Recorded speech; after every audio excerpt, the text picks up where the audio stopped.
What's up, old Mike Nowstalgia? Dave here with a review of The Gorge, the new science fiction action horror film from Scott Derrickson, starring Anya Taylor-Joy and Miles Teller. This film debuted on Apple TV Plus, written by Zach Dean, a script that made the blacklist a few years ago. Now the movie is here with a lot of star power behind it. Sigourney Weaver also in the movie in a supporting role. And it was really the star power that attracted me to this. I think Apple certainly up and down in terms of the effectiveness, the quality of their films. But what's never lacking is stars with the big high-profile movies, whether think of last year with Fly Me to the Moon and Wolves, movies that aren't amazing, but certainly, give you famous people in them, right? Of course, a little bit removed from Killers of the Flower Moon at this point. The F1 movie coming soon. Looking forward to that. But this movie, I think like just seeing Anya Taylor-Joy do more genre after Furiosa is pretty appealing. Scott Derrickson back into the swing of his career post Marvel, and Miles Teller, this is one of the more high profile leading roles from him after Top Gun Maverick, to be honest. I thought The Gorge was just okay. The best stuff about this movie is its high concept premise. Two solo snipers, one from the east, one from the west, guarding this mysterious gorge against whatever rise up above from beneath the depths.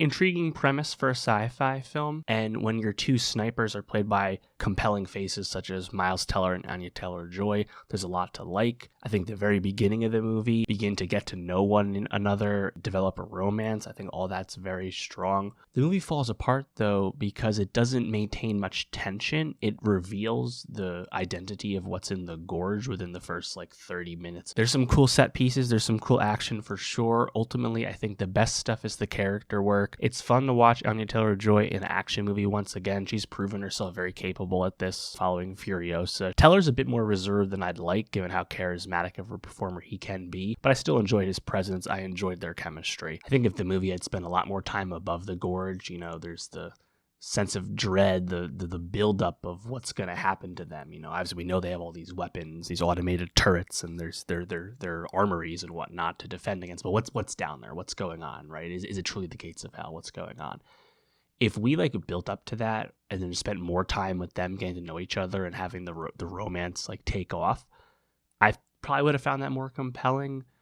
But because we dispense with the pleasantries kind of quickly, and next thing you know, we're going into the gorge, and both of them are down in there. It's okay, well, that's what we're up to. And then I think once we're there, it's okay, there are these mutant hollow men down there.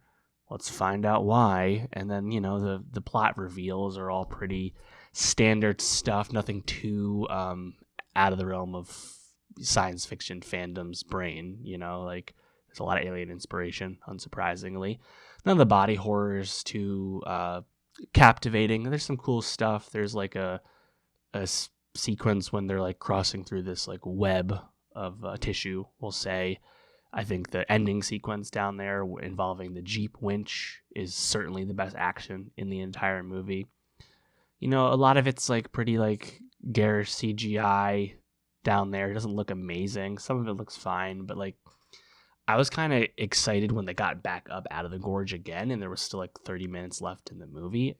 And I think everything in the gorge, the actual a hardcore sci-fi body action horror stuff, is the least interesting stuff in the movie to me.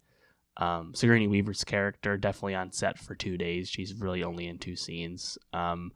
Pretty one note, you understand her motivations type character immediately.